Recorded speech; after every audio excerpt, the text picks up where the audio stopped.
We've been quite, I wouldn't say dovish, but at least we were expecting the ECB to pivot in 2024 already because of the recession in Germany, because also of the fact that, when you look at supply side inflation, the signals were already there. On inflation for the past 3 years, if you look at supply, you know the story. China is exporting deflation. There are stocks, inventories everywhere. And we started to see that a lot of companies were thinking about cutting prices already in the commodities and machinery and equipment as early as 24. So I think we expect a rate hike in September, October. So whether more towards Q3, because there is still some thing to gather. But some market participants are even positioned to think that the ECB could cut even before the Fed, which I don't share. But I think there is clearly strong signaling that the ECB has done their job and that it's not game over yet for inflation.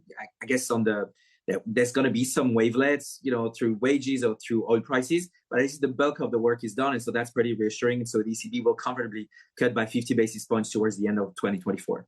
Ludovic, you read my mind. My next question to you is going to be, do you think that the ECB could ultimately cut before the Federal Reserve? You're clearly not in that camp. What gives you the confidence to say that you don't think inflation is in the bag yet, that we've really gotten a handle on it here in the Eurozone? The problem is first, if the ECB were to cut before the Fed, that would mean the ECB would be quite a leader, not a laggard. And so that would be quite a surprise. We have only 20 years of ECB behind us for empirical evidence, but I think that would spook the markets. So I would be quite worried that markets would think that, the ECB may have thrown the towel a bit too early, when basically there are still signs, that inflation is not over, just because the Eurozone is more prone to supply side inflation from trade, from oil. We have a regional energy crisis. The US doesn't have this. So I think it's just a question of the insurance policy that the ECB wants to take. And so I think they may carry that forward into the first quarters of 2024. And secondly, I also think that in Europe we've seen that this wage pressure building up. The markets are still quite tight. So I think we should still continue to monitor what's happening, especially in exceptional bonuses and wage negotiations in a series of countries in the Eurozone towards the early part of 2024.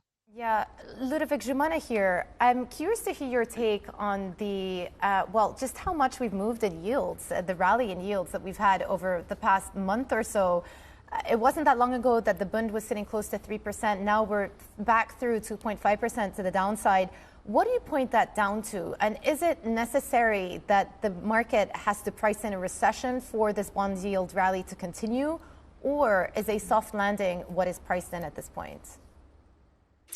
I believe the soft landing is priced in. I think the bond market is really going crazy. The volatility we've seen in the bond market is never seen before. I think some economic historians date back the bond routes that we've seen in the past months in the US and in Europe to the 1870s. So I think we have to be careful about this new volatility. I think it's very related to data dependence, which is not a monetary policy that markets are comfortable with, because it's really a lot of trial and error process. But I would believe that today the idea is that we can normalize growth into 2024 without a big shock. That's the good news. And I think markets are getting reassured, of course, from the disinflationary pressures or the disinflation that is in the pipeline. I think that's also very good news.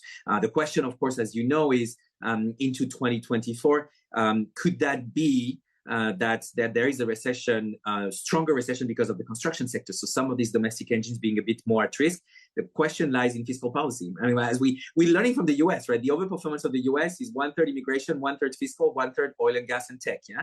So Europe has learned a lot from the American playbook, and you saw what has happened over the past months with different elections and different decisions on fiscal policy. We don't have the same chutzpah that America would have, and so that is costing a bit, I think, to the bond rally, and so that would certainly shape the beginning of 24 in Europe for bond markets and govies. Yeah.